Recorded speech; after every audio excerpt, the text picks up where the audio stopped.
162টা দেশে চাকরির বয়স 35। আমাদের পাশের দেশ ভারতেও। তবে আমাদের কেন নয়? এই যে দীর্ঘ প্রায় 20 বছর পড়ালেখা করে একজন মানুষ তার সর্বোচ্চ ডিগ্রি লাভ করে, তখন তার বয়স হয়ে যায় 26। তখন সে 4 বছরের জন্য কি তার সার্টিফিকেটের ভ্যালু? অনেকের আরও বেশি সময় লাগে।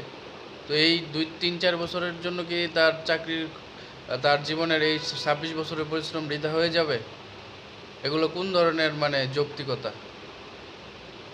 দেশকে উন্নত করতে হলে এই চাকরির বয়স 35 বাড়াতে হবে, কারণ চাকরির বয়স 35 হলে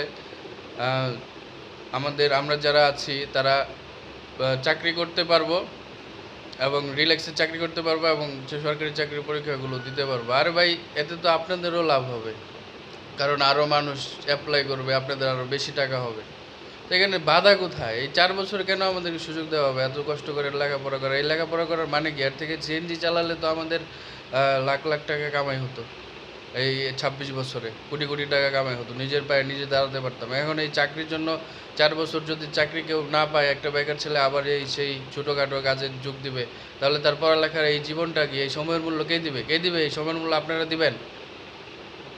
যত সব ফালতু কাজ কারবার। চাকরির বয়স 35 চাই। সবাই একসাথে আওয়াজ তুলুন, চাকরির বয়স 35 চাই।